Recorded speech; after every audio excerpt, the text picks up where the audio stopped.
ये आप लोग मुझे बताएं कि हमारी आज जुमे की नमाज हुई कि नहीं हुई। 42 डिग्री सेंटीग्रेड दर्जा हरारत, धूप इतनी कड़ी और शदीद के चप्पलों के अंदर से पांव जल रहे हैं। जब मैं घर से अपने बेटे को लेकर निकला तो पता चला कि मोहल्ले के दो बच्चों ने भी साथ जाना है। निकलते निकलते थोड़ी देर होगी तो मुझे अंदाजा हो गया कि मस्जिद में ऐन नमाज के वक्त ही पहुंच पाऊंगा। तो मैंने घर से दो जाए नमाज उठा लिए। ये मस्जिद की इमारत है। मस्जिद की इमारत लोगों से खचाखच भरी है और लोग दरवाजे के बाहर भी खड़े हैं। इमारत के साथ एक बड़ा शामियाना लगा है जिसे आप टेंट कहते हैं, और उसमें भी जहां तक छांव है लोगों ने सफों पर और जायनमाज बिछाकर वो जगह मुकम्मल तौर पर घेर रखी है।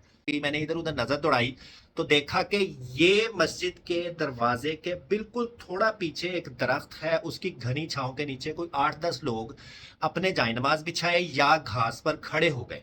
मैंने भी तीनों बच्चों को साथ लिया और अपने दोनों जाय नमाज उस दरख्त की छांव तले बिछाए और शुक्र अदा किया कि हमें छांव में नमाज पढ़ना नसीब हो रही है। आसपास के गुजरते कुछ लोगों ने हमें देखते हुए हमसे कुछ फासले पर मौजूद एक और दरख्त की बनती हुई छांव के नीचे सफ़े बना ली। अब सूरत हाल ये है कि इमारत सामने है, खचाखच भरी हुई है, शामियाना साथ है, लोगों से खचाखच भरा हुआ है। हम उन दोनों जमातों से कुछ फासले पर लगे एक दरख्त की छांव तले हैं, और हमारी देखा देखी हमसे कुछ फासले पर लगे एक और दरख्त की छांव तले कुछ लोग हैं।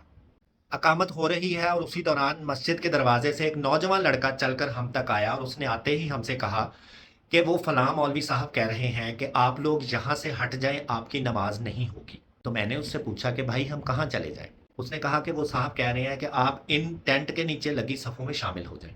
मैंने कहा यार उन सफ़ों में तो जगह नहीं है, और इतनी कड़ी धूप में उन सफ़ों के पीछे एक नई सफ़ बना लेना इन बच्चों के साथ तो बहुत मुश्किल है। तो उसने कहा मैं कुछ नहीं जानता, वो साहब कह रहे हैं कि आप लोगों की नमाज नहीं होगी। वक्त कम था और नमाज शुरू होने वाली थी। मैं उस लड़के को सिर्फ यही कह सका कि यार आप उस मौलवी साहब को जाके ये बता दो कि आज अगर मैं इन बच्चों को ठीक ठाक घर सही सलामत लेकर जाऊंगा तो अगले जुमे को वापस आएंगे ये मेरे साथ। उसी छाँव में मेरे आसपास खड़े कुछ लोगों ने भी मेरी बात की तायद की और उन्होंने कहा कि नहीं यही नमाज पढ़ते हैं। सवाल ये है कि हमारे दरख्त की छाँव तले खड़े लोगों की और हमें देखकर हमसे कुछ फासले पर मौजूद दरख्त के छाँव तले खड़े लोगों की नमाज हुई कि नहीं हुई। मैं तो अपना फैसला अल्लाह ताला पे छोड़ आया हूँ। मेरी जगह आप होते तो क्या करते।